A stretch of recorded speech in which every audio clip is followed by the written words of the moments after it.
எஸ்ஏஆரோட draft role வந்து வெளியிட்டிருக்காங்க. இருக்கிறதுலே தமிழ்நாட்டு மாநிலத்தில் தான் அதிக அளவில் வந்து வாக்காளர் வந்து நீக்கப்பட்டிருக்காங்க. கிட்டத்தட்ட 1 கோடி பேர்கிட்ட. அமித்ஷா என்ன சொல்லியிருந்தாருன்னா பீகாரை ஜெயிச்சிட்டோம், அடுத்தது வெஸ்ட் பெங்கால், அடுத்தது தமிழ்நாடு அப்படின்னு சொல்லியிருந்தாரு. அவர் சொன்னதோட ப்ராக்ரஸ் வந்து ஆரம்பிச்சிருச்சு இந்த டிராஃப்ட் ரோல் வந்து பார்க்க முடியுமா? இப்போ தமிழ்நாட்டில் வந்து இன்னைக்கு வாக்காளர் பட்டியலில் இடம்பெற்றிருக்கக்கூடிய ஒவ்வொரு வாக்குக்கும் முக்கியமான காரணம் திராவிட முன்னேற்ற கழகமும் இந்தியா கூட்டணியும். திமுகவினுடைய பிஎல்ஏக்கள் ஒவ்வொரு வீடுகளுக்கும் போகாமல் ஒவ்வொரு வீதியில இறங்கி தன்னுடைய நேரங்காலம் பார்க்காம ராத்திரி பகல் பார்க்காம வேலை செய்யாம போயிருந்தா இந்த நீக்கம்ங்கிறது இன்னும் பல மடங்கு அதிகரிச்சிருக்கு. இருந்தாலும் ஒரு அண்டர் எஸ்டிமேட் பண்ணிட்டீங்களோ? இது பெரிய அளவிலான ஒரு இல்லப்ப நிச்சயமா பெரிய அளவிலான இதுதான். உதாரணத்துக்கு தேர்தல் ஆணையம் தான் இதனுடைய ரெஃப்ரியே ஒன் சைடடா இருக்கும் பொழுது இது முன்னாடி தெரியும்ல, என்ன பண்ண முடியும்? ஜென்யூனா தேர்தல் ஆணையம் நடந்துச்சுன்னா இதனுடைய ரிசல்ட் வந்து திமுக சாதகம். அந்த கேள்வியில தான் ஒரு பிரச்சனை இருக்குன்னு நான் கவனமா பயன்படுத்துறதுக்கு காரணமே இல்ல, அது நடக்கலன்றதுதானே எல்லா தமிழ்நாட்டில் ஒட்டுமொத்தமா 6,41,14,587 வாக்குகள்ல 815 பேரை தவிர மிச்ச அத்தனை பேருக்கும் நாங்க ஃபார்ம் கொடுத்துட்டோம். சொல்றது 11ஆம் தேதி கொடுத்தோம். 11ஆம் தேதி கடைசியா வந்து அறிவிப்பு. உங்களுடைய முதல் கேள்வி 66,44,000 சொச்சம் பேரை இடம்பெயர்ந்தவர்கள் அப்படின்னு நீக்கிருக்கீங்க. ஷிஃப்டான ஒருத்தருக்கு எப்படி உங்களால ஃபார்ம் கொடுக்க முடியும்? ரெண்டாவது, ஷிஃப்டான ஒருத்தர் எப்படி உங்கள்ட்ட ஃபார்ம் ரிட்டர்ன் பண்ண? நான் வந்து எங்க அப்பா பாகம் செக் பண்ண பதிவை போட்டேன். அதை வந்து சீஃப் எலெக்ஷன் ஆஃபீஸர் ஆஃபீஸ்க்கு அந்த பதிவு எடுத்து செல்லப்பட்டு அது நான் புகாரே தெரிவிக்கிறேன். அதை இவங்க கம்ப்ளைண்டா எடுத்து டிஸ்ட்ரிக்ட்ல இருக்கக்கூடிய எலெக்ஷன் ஆஃபீஸருக்கு அதை அனுப்பி தஞ்சாவூருடைய எலெக்ஷன் தாசில்தார் என்ன ஒரு நாள்ல 6 முறை கால் பண்ணி அது என்ன பாகம், எந்தெந்த ஓட்டு அப்படின்லாம் கேட்டு நான் அந்த பாகத்தை சொல்லி நீக்கப்பட்டவர்கள் எதெல்லாம் குளறுபடி இருக்கு, இது ஒரு கவனம் பெற்றக்கூடிய பதிவாக இருக்கு. நடந்துருக்கு. எல்லா இடங்களிலும் இது நடக்குமாங்கிறது சந்தேகம். இன்னொரு முக்கியமான விஷயம், புதிய கட்சிகள்னா அவங்களுக்கு இந்த அக்கறை இருக்கணும். அவங்களுக்கு இந்த புரிதலே கிடையாது. பிஎல்ஓன்னா என்னன்னு தெரியாது. அவங்களே சொல்றாங்க பூத்ல நாங்க இல்லனாலும் நாங்க தான் ஜெயிப்போம் அப்படிங்கிறாங்க. அப்ப பூத் லெவல் பண்ணி அந்த அளவுக்கு அண்டர் எஸ்டிமேட் பண்ணிருக்காங்க. அவருடைய பொலிட்டிக்கல் அண்டர்ஸ்டாண்டிங் என்ன தெரியுமா? அது அண்ணாமலையோட காம்பீட் பண்ண வேண்டிய understanding. Chief election officer Tamil Nadu எழுதுறதுக்கு பதிலா போய் தமிழ்நாடு எலெக்ஷன் கமிஷனருக்கு எழுதினார். எந்த மேட்ச், யாரு பிளேயரு, என்ன ரூலு எதுவுமே தெரியாது. கோயில் வாசல் விடுறதா கொலாடியில் விடுறதா எதுவும் தெரியாது. நானும் ரவுடி தானே கிளம்பி வந்துடுறேன். நீங்க பூட்டி வச்சுட்டு கொள்ளைப்புற வடிவமா ஆபீஸ்ல யூஸ் பண்ணிட்டு இருக்கீங்க. அப்படித்தானே பண்ணிட்டு இருக்கீங்க. நம்ம நைட் பூரா அங்க உட்கார்ந்ததுனால நீங்க வந்து பொதுச் செயலாளர், துணை பொதுச் செயலாளர் எல்லாரும் பேக் டோர் வழியா உள்ள வந்துட்டு போயிட்டு இருக்கீங்க. யாருக்கு பயந்து? எதிர்கட்சிக்காரனுக்கு பயந்தா? மிசா போட்டாங்களா? தடா பொடாலாம் போட்டாங்களா? இல்ல ராணுவத்தை கொண்டு வந்து காவல்துறை கொண்டு வந்து குவிச்சிட்டாங்களா? மக்களுக்கு ஆபத்துனாலும் எனக்கு பயந்து ஓட தான் தெரியும், என் கட்சிக்காரனுக்கு ஒரு ஆபத்துனாலும் எனக்கு பயந்து ஓட தான் தெரியும். அப்படின்னா இப்போ ரியாலிட்டியை பார்த்தா ஓடக்கூடியவர். 2026 தேர்தல் அவரை விரட்டி அடிக்கும். விரட்ட ஓடுவார். ட்ரைப்ஸ் நேயர்களுக்கு வணக்கம். இன்றைய நிகழ்ச்சியில் நம்மோடு பேச திராவிட முன்னேற்ற கழகத்தின் செய்தி தொடர்பாளர் தோழர் சூர்யா கிருஷ்ணமூர்த்தி அவர்கள் இணைந்துள்ளார். வாருங்கள், அவரோடு பேசுவோம். வணக்கம். வணக்கம். எஸ்ஏஆரோட டிராஃப்ட் ரோல் வந்து வெளியிட்டிருக்கிறாங்க. இருக்கிறதுலே தமிழ்நாட்டு மாநிலத்தில் தான் அதிக அளவில் வந்து வாக்காளர் வந்து நீக்கப்பட்டிருக்கிறாங்க. தகுதியற்ற வாக்காளர்கள் முழுசாக சொல்ல முடியாது, ஆனால் கிட்டத்தட்ட 1 கோடி பேர்கிட்ட 97 லட்சம் கிட்ட சொல்கிறாங்க. தமிழ்நாட்டில் வந்து பீகாரில் பண்ண மாதிரியோ இல்லை மற்ற மாநிலங்களில் பண்ணுற மாரி இங்கே பண்ண முடியாது.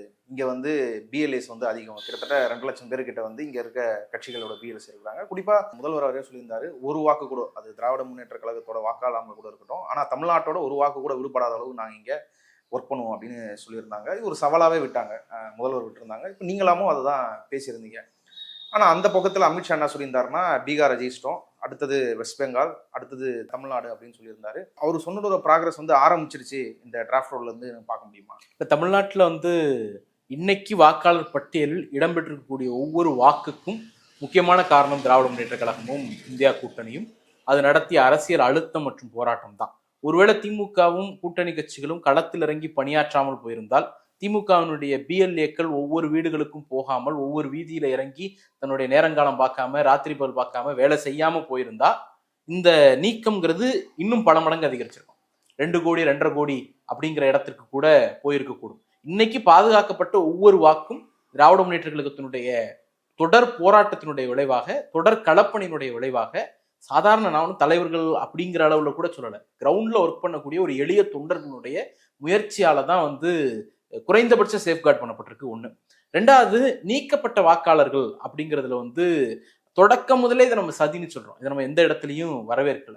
அந்த சதின்னு நம்ம எதெல்லாம் என்ன காரணத்திற்காக சொன்னோமோ அதெல்லாம் உண்மைங்கிறத வந்து இந்த வரைவு பட்டியல் வெளியிட்டிருக்கு அப்படின்னு தான் பார்க்க வேண்டியிருக்கு. முதல்ல நீங்க எதிர்த்துறீங்க, களத்திலையும் வந்து உங்க கட்சி சார்ந்த தொண்டர்களோ இல்லை பூத் லெவலில் இருக்கக்கூடிய பொறுப்பாளர்களோ பயங்கரமாக வேலை செஞ்சிருக்காங்க, அந்த களத்தில் பார்க்க முடிஞ்சது. இருந்தாலும் ஒரு அண்டர் எஸ்டிமேட் பண்ணிட்டீங்களோ? இது பெரிய அளவிலான ஒரு இல்லப்பா, நிச்சயமா பெரிய அளவிலான இதுதான். உதாரணத்துக்கு இப்ப தேர்தல் ஆணையம் தான் இதனுடைய ரெஃப்ரியே ஒன் சைடடா இருக்கும் பொழுது, ரெஃப்ரியே ஒரு பிளேயரா இருக்கும் பொழுது, இது முன்னாடியே தெரியும்ல, என்ன பண்ண முடியும்? களத்துல இறங்கி குறைந்தபட்ச வாக்குகளை சேஃப்கார்ட் பண்ண முடியும். அது மட்டும் தான் நம்மளால பண்ண முடியும். நீதிமன்றத்துல வழக்கு இருக்கு, வழக்கு முடியறதுக்குள்ளே இந்த ப்ராசஸ் முடிச்சிடணும்னு அவங்க உறுதியோட இருக்கிறாங்க.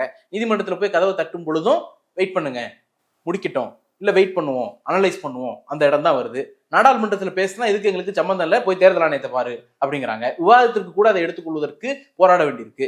தேர்தல் ஆணையத்தில் தொடர்ச்சியா மனு கொடுத்தோம்னா எல்லா மனுவையும் குப்பைக்கு அனுப்புவது போல செய்கிறார்கள். மக்கள் மன்றத்துல இறங்கி போராடி இது குறித்த விழிப்புணர்வை ஏற்படுத்துவதை தாண்டி வேற என்ன ஒரு அரசியல் கட்சியால செய்ய முடியும்? இன்னொன்னு, கிடைக்கக்கூடிய வாய்ப்புகளை பயன்படுத்தி எவ்வளவு வாக்குகளை சேஃப்கார்ட் பண்ண முடியும்? இது ரெண்டுலயும் திராவிட முன்னேற்ற கழகம் மிகச்சிறப்பாக செயல்பட்டு இருக்கு. அதாவது தன்னால் என்ன முடியுமோ அது எல்லாவற்றையும் செய்து விட்டது. இதுல நம்ம உதாரணத்துக்கு இப்ப பாருங்க, நம்மளுடைய அடிப்படை கேள்வி எடுத்துப்போம். டிசம்பர் 11 ஒரு அறிவிப்பை தேர்தல் ஆணையம் வெளியிடுது. தமிழ்நாட்டில் ஒட்டுமொத்தமா 6,41,14,587 வாக்குகள்ல 815 பேரை தவிர மிச்ச அத்தனை பேருக்கும் நாங்க ஃபார்ம் கொடுத்துட்டோம். ஆமா, 815 பேர், அதாவது 0.001% தவிர 100% ஃபார்ம் டிஸ்ட்ரிபியூட்டர். அதில் திரும்பி வந்த ஃபார்ம் வெறும் 1366 ஃபார்மை தவிர அத்தனை ஃபார்மும் திரும்பி வந்துருச்சு. அதாவது 0.002%. அப்ப 84% ஃபார்ம் திருப்பி பெற்றாங்க. 100% திருப்பி பெற்றார்கள். உதாரணத்துக்கு 815 ஃபார்ம் தான் கொடுக்கல. 1366 ஃபார்ம் தான் ரிட்டர்ன் வரல. இது ரெண்டும் 0.001%, 0.002%. சொல்றது 11ஆம் தேதி கொடுத்த 16ஆம் தேதி கடைசியா அறிவிப்பு. இந்த அறிவிப்பு வச்சுப்போம். நம்முடைய முதல் கேள்வி, இன்னைக்கு 26 லட்சம் பேர், 26,94,672 பேர் இறந்தவர்கள் நீக்கிருக்கீங்க. 66,44,000 சொச்சம் பேரை இடம்பெயர்ந்தவர்கள் அப்படின்னு நீக்கிருக்கீங்க. இரட்டை பதிவுன்னு ஒரு 3,40,000 பேரை நீக்கிருக்கீங்க. ஒட்டுமொத்தமா 97,37,000 பேர் நீக்கிருக்கீங்க. இந்த இறந்தவர்கள் இருக்காங்கல்ல 26 லட்சம் பேர், ஒவ்வொரு வீடா போய் கதவை தட்டி தான் கொடுக்குறீங்க. இப்போ என்கிட்ட ஒரு 10 ஃபார்ம் இருக்கு, சூர்யா வீட்டுல 10 பேர் இருக்காங்க, 10 ஃபார்ம் கொடுத்துட்டு போவோம், அப்படி கொடுக்க முடியாது. சூர்யாவுக்கான எக்ஸ்க்ளூசிவ் ஃபார்ம் சூர்யாவுக்கு கொடுக்க போறீங்க, உங்களுடைய எக்ஸ்க்ளூசிவ் ஃபார்ம் உங்களுக்கு கொடுக்கணும். அப்ப நபரை பார்த்து தான் நீங்க ஃபார்மையே கொடுக்கணும். அப்படி இருக்கும் பொழுது இறந்து போன 26 லட்சம் பேருக்கு எதன் அடிப்படையில் ஃபார்ம் கொடுத்தீங்க? ரெண்டாவது, அப்படி இறந்து போனவர்கள் எப்படி ஃபார்மை ஃபில் பண்ணி ரிட்டர்ன் கொடுத்தாங்க? எப்படி ஆவி கொடுத்துச்சா, பேய் பிசாஸ் கொடுத்துச்சா? மூணாவது, அப்படி வந்ததை நீங்க ஏன் டிஜிட்டலைஸ் பண்ணீங்க? நாலாவது முக்கியமான கேள்வி, ஒரு ஃபார்மை கொடுத்துட்டீங்க, அந்த ஃபார்ம் திரும்பி வந்துடுச்சு, அவர் இறந்தார்னு எந்த ஆவணத்தின் அடிப்படையில நீங்க முடிவு பண்ணீங்க? ஒரு கேள்வி. அடுத்து ஷிஃப்டடுக்கு வருவோம். 66 லட்சம் பேரை இறந்தவங்களுக்கு கணக்கு வர்றேன். அதுல இவங்க இறந்துட்டாங்க, இல்ல இவங்க இல்ல ஒரேடியா குடிபெயர்ந்துட்டாங்க, நிரந்தரமா குடிபெயர்ந்த அடிப்படையில அது பக்கத்து வீட்டுல இருக்கிறவங்களோ இல்ல அந்த வீட்டை சார்ந்தவங்க, இப்ப நான் இருக்கேன், எங்களோட தாத்தா இறந்துட்டாரு, அவர் வாக்க நீக்கன்று அதுக்கு ஒரு ஃபார்ம் கொடுத்தது மூலியமா தான் நீக்கப்படுதுன்றது. அந்த ஃபார்ம்ல எந்த இடத்துல இறந்தவர்னு குறிப்பிடறதுக்கான காலம் இருக்கு இல்ல? இப்ப என்கிட்ட ஃபார்ம் கொடுக்குறீங்க, எங்க தாத்தா இறந்துட்டாரு, நான் இறந்தார் அப்படின்னு அதை எங்க குறிப்பிட முடியும்? அந்த ஃபார்ம்ல இறந்தாருன்னு சொல்றதுக்கான ஸ்பேஸே இல்லையே. அப்படி இருக்கும் பொழுது எந்த ஆவணத்தின் அடிப்படையில அல்லது எந்த குறிப்பு அடிப்படையில 26,90,000 சொச்சம் பேர் இறந்தார்கள் அப்படிங்கிற முடிவுக்கு வந்தீங்க? இது ரொம்ப 20 வருஷத்துக்கு முன்னாடி இறந்தவங்க, 10 வருஷத்துக்கு முன்னாடி இறந்தவங்க கிடையாது. 2025 ஜனவரி 1ஆம் தேதி வெளியிடப்பட்ட பட்டியலிலிருந்து 26 லட்சம் பேர் இறந்தாங்கிறது தான் நமக்கு அபிஷியலான கணக்கு. அப்படி இருக்கிறப்போ எந்த ஆவணமுமே இல்லாம 26 லட்சம் பேர் இறந்தாங்க அப்படிங்கிற முடிவு பண்ணிட்டீங்க. 66 லட்சம் பேர் ஷிஃப்டர்னு போடுறீங்கல்ல. என்னுடைய முதல் கேள்வி, ஷிஃப்டான ஒருத்தருக்கு எப்படி உங்களால ஃபார்ம் கொடுக்க முடிஞ்சிச்சு? ரெண்டாவது, ஷிஃப்டான ஒருத்தர் எப்படி உங்கள்ட்ட ஃபார்ம் ரிட்டர்ன் பண்ணார்? மூணாவது, அதை ஏன் நீங்க டிஜிட்டலைஸ் பண்ணீங்க? நாலாவது முக்கியமான கேள்வி, அவர் ஷிஃப்ட் ஆயிட்டாருன்னு எந்த ஆவணத்தின் அடிப்படையில நீங்க முடிவுக்கு வந்தீங்க? 4 கேள்விக்கான பதில் சுத்தமா நம்ம கிட்ட இல்ல. இப்போ பொதுவா இந்திய அரசியலமைப்பு சட்டத்துல குறிப்பா தேர்தல் தொடர்பான சட்டங்கள், நம்ம இந்திய பிரதிநிதித்துவ சட்டம் 1950 ரெப்ரசன்டேஷன் ஆஃப் பீப்புள் ஆக்ட், அதனுடைய செக்ஷன் 21 என்ன சொல்லுதுன்னா, ஒருவரை நீக்குவதற்கான அதிகாரம், பட்டியல்ல நான் இடம் பெற்றுட்டேன், 18 வயசு ஆயிடுச்சு, நான் போய் என் பேரை கொடுத்து பட்டியல்ல சேர்ந்துட்டேன், என்ன யாரால் நீக்க முடியும் அப்படின்னு அந்த அதிகாரம் குறித்து பேசு. அந்த அதிகாரத்தை வச்சுக்கிட்டு எதன் அடிப்படையில் நீக்கலாம்னு 1960ஆம் ஆண்டு வகுக்கப்பட்ட தேர்தல் விதி, அதுல 21A, ரெப்ரசன்டேட்டிவ் ஆக்ட்ல 21, 22, இதுல 21A, இந்த 3 நீங்க எடுத்து பாத்துங்க. இப்போ ஒரு ERO நினைச்சாருன்னா சூர்யாங்கிற பேரை எப்ப நீக்கலாம்? நான் இறந்திருக்கணும். ரெண்டாவது, நான் double entry, triple entry, fake என்ட்ரியா இருக்கணும். மூணாவது, நான் நிரந்தரமாக இடம்பெயர்ந்தவராக இருக்கணும். ஆர்டினரி சிட்டிசன் ஒரு வார்த்தையை பயன்படுத்துறாங்க. Ordinary resident, ordinarily resident. இந்த தகுதி நான் இழந்துட்டேன்னா என் பேரை நீக்கலாம். இந்த மூணுத்துலயும் எப்படி இதை அந்த ERO எக்ஸிக்யூட் பண்ணணும்னு விதி இருக்கு. இறந்துட்டாருன்னா உறவினர்கள் யாராவது அவர் இறந்தாருங்கிறத அக்னாலேஜ் பண்ணணும். ரெண்டாவது, இடம்பெயர்ந்தார் அப்படின்னா அவருக்கு நோட்டீஸ் கொடுக்கப்பட்டு அடிக்வேட் டைம், நேச்சுரல் ஜஸ்டிஸ்ங்கிற வார்த்தையை பயன்படுத்துறாங்க. இயற்கை நீதிப்படி அவருக்கு அடிக்வேட் டைம் கொடுக்கப்பட்டு உங்களை நாங்க ஏன் நீக்க கூடாதுன்னு கேள்வி கேட்டு அவர் சொன்ன பிறகுதான் நீக்கணும் இல்லையா? இப்ப இந்த ஆர்டினரிலி ரெசிடென்ட்ங்கிறது இருக்குல்ல, அதுக்கு விளக்கம் இருக்கு. சூர்யா கிருஷ்ணமூர்த்தி குறிப்பிட்ட அட்ரஸ்ல இல்லைங்கிறது மட்டுமே நான் அங்க நிரந்தரமா இடம்பெயர்ந்தவன்னு அர்த்தம் கிடையாது. குல்தீப் நய்யார் வழக்கு 2006ல இந்த ஆர்டினரி ரெசிடென்ட்ங்கிறத விளக்கம் அளிக்குது. அதுக்கான பொருள் என்னன்னு சொல்லுது. அது இன்டென்ஷன் ஆஃப் ரிட்டர்ன் இருந்துச்சுன்னா, நான் ஒரு வேலை நிமித்தமா போயிருக்கலாம், மருத்துவ காரணங்களுக்காக போயிருக்கலாம், படிப்பு காரணத்துக்காக போயிருக்கலாம், மீண்டும் அந்த வீட்டுக்கு வருவதற்கான நோக்கம் எனக்கு இருந்துச்சுன்னா நான் அந்த வீட்டில் வசிப்பதாகத்தான் பொருள். மியர் ஆப்சன்ஸ், பிசிக்கல் ஆப்சன்ஸை மட்டுமே வச்சு அங்க இல்லைன்னு நீங்க முடிவு பண்ண முடியாது. அப்படி இருக்கும் பொழுது 66 லட்சம் பேர் அந்த இடத்துல இல்ல, 66 லட்சம் பேர் பர்மனண்டா ஷிஃப்ட் ஆயிட்டாங்க. எதன் அடிப்படையில் நீங்க முடிவுக்கு வந்தீங்க? யார் அந்த முடிவுக்கு வந்தா? பீகார்ல ஆவணம் கேட்டீங்க, 2002 ஆவணம் கொடு, இங்கே அதை டீடைல் கேட்டீங்க. 13 ஆவணங்கள்ல ஏதாவது ஒண்ணு கொடு அப்படிங்கறது பீகார்ல கேட்டீங்க. இங்க நீங்க எதையுமே கேட்கல. எந்த ஆவணமுமே இல்லாம முழுமையா இப்ப ஃபார்ம் கொடுத்தாச்சு, முழுமையா ஃபில் பண்ணா மட்டும்தான் நீங்க ரிட்டர்ன் வாங்க போறீங்க. ஃபில் பண்ணா மட்டும்தான் அதை டிஜிட்டலைஸ் பண்ண போறீங்க. ஃபார்ம் கொடுக்கப்பட்டு அது முழுமையாக ஃபில் பண்ணப்பட்டு முழுமையாக டிஜிட்டலைஸ் பண்ணப்பட்ட ஒருத்தரை எந்த ஆவணத்தையும் சரிபார்க்காமல் இறந்தவர்னோ பர்மனன்ட்லி ஷிஃப்டட்னோ எப்படி அறிவிச்சிங்க?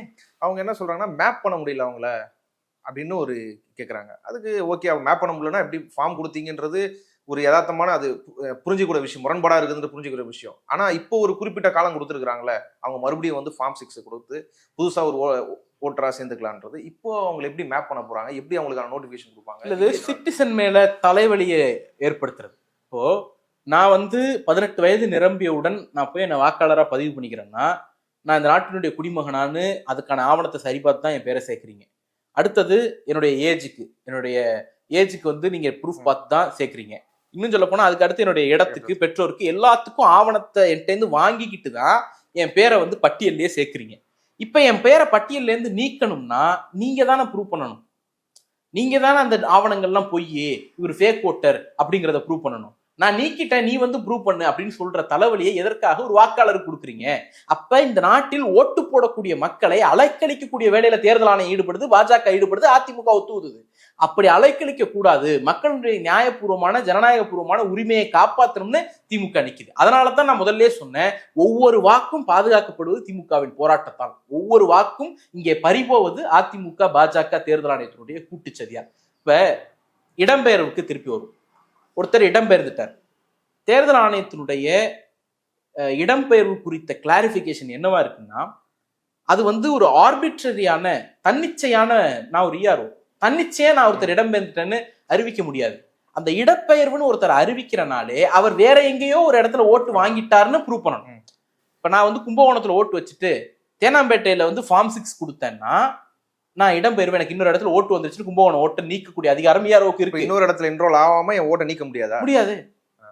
அப்ப என்ன நீக்க கூடாது, அதுதான் சட்டம். இப்ப நீங்க என்ன பண்றீங்க? 66 லட்சம் பேரை நீக்கிருக்கீங்கல்ல, அவங்களுக்கு வேறொரு இடத்தில் ஓட்டு இருக்குங்கிறத எப்படி ப்ரூவ் பண்ணுவீங்க? அதுக்கான டாக்குமெண்ட் என்ன இருக்கு உங்ககிட்ட? இதை எல்லாமே நம்ம கேள்வி கேட்கிறோம், உச்சநீதிமன்றத்துல கேள்வி கேட்கிறோம். ஆனால் இவங்க ஒரு தன்னிச்சையான அமைப்பு, அதிகாரம் கொண்ட அமைப்புங்கிறதுக்காக நீதிமன்றங்களும் ஒரு அளவுக்கு மேல தலையிடுவது கிடையாது, நாடாளுமன்றமும் ஒரு அளவுக்கு மேல தலையிடுவது கிடையாது. ஒரு தன்னிச்சையான அமைப்பு அரசியல் கட்சிக்கு வேலை செய்யக்கூடிய இடத்துக்கு போயிட்டா என்னென்ன ஆபத்து வருங்கிறதுக்கு இதெல்லாம் சாட்சி. இப்ப பூத் வாரியா பார்த்தோம்னா முதலமைச்சரே ஒரு விஷயத்த காயின் பண்ணாங்க. அதாவது அந்த மாவட்ட செயலாளர்கள் கூட்டம் இமீடியட்டா நடந்த கூட்டத்துல கும்மிடிப்பூண்டி தொகுதியில பூத் நம்பர் 1 அதுல 40 வாக்காளர்கள் நீக்கப்பட்டிருக்கு. அந்த 40 வாக்காளர்கள்ல 4 வாக்காளர்கள் திமுகவினுடைய ஓரணியில் தமிழ்நாடு அந்த பட்டியல்ல பேர் இருக்கு. இந்த 4 பேரையும் நம்ம ரிவ்யூ பண்றோம். 4 பேர்ல ஒருத்தர் இறந்துட்டார்.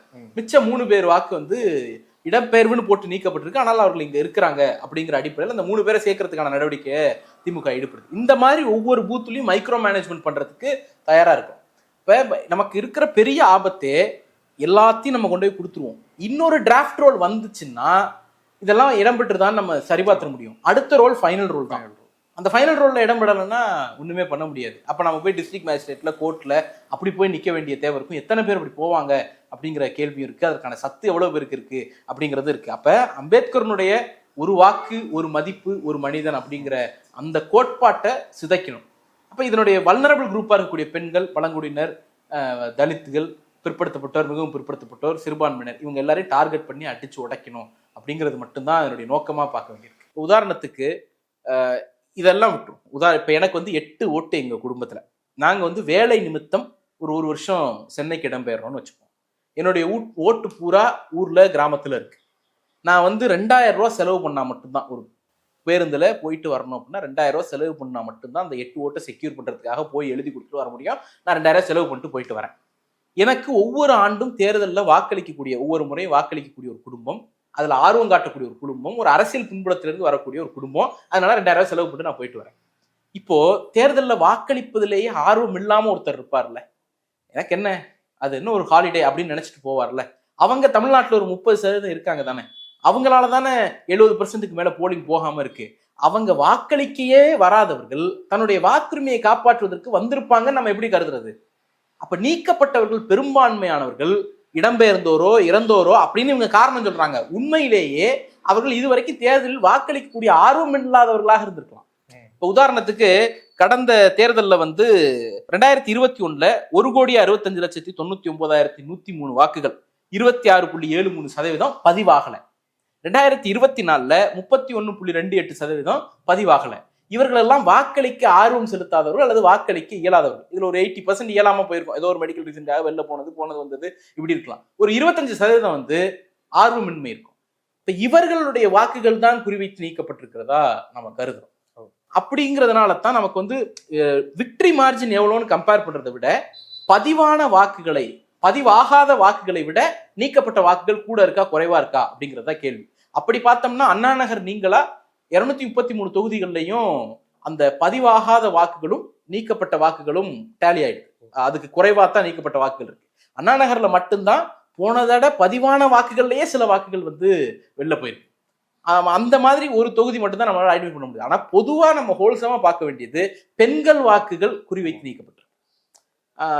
எப்படி வந்து முஸ்லிம்ஸ் ஓட்டு, கிறிஸ்டின்ஸ் ஓட்டு, தலித் மற்றும் பழங்குடியினர் வாக்குகள், பிற்படுத்தப்பட்ட வாக்குகள்ங்கிறதெல்லாம் நம்ம செக்மெண்ட் பண்ணி பார்க்க முடியாது. அது அந்தந்த பூத்துல தெரியும். அது அப்போ வந்து நம்ம டீடைல்டு அனலைசிஸ் வரும்போது தான் அதனுடைய விளக்கங்கள் தெரியும். ஆனா இன் ஜென்ரல் நமக்கு என்ன தெரியும்னா, ஜெண்டர் வாரியா நம்ம கண்டுபிடிச்சிடலாம். ஆண் வாக்கு எவ்வளவு நீக்கப்பட்டிருக்கு, பெண் வாக்கு எவ்வளவு நீக்கப்பட்டிருக்கு.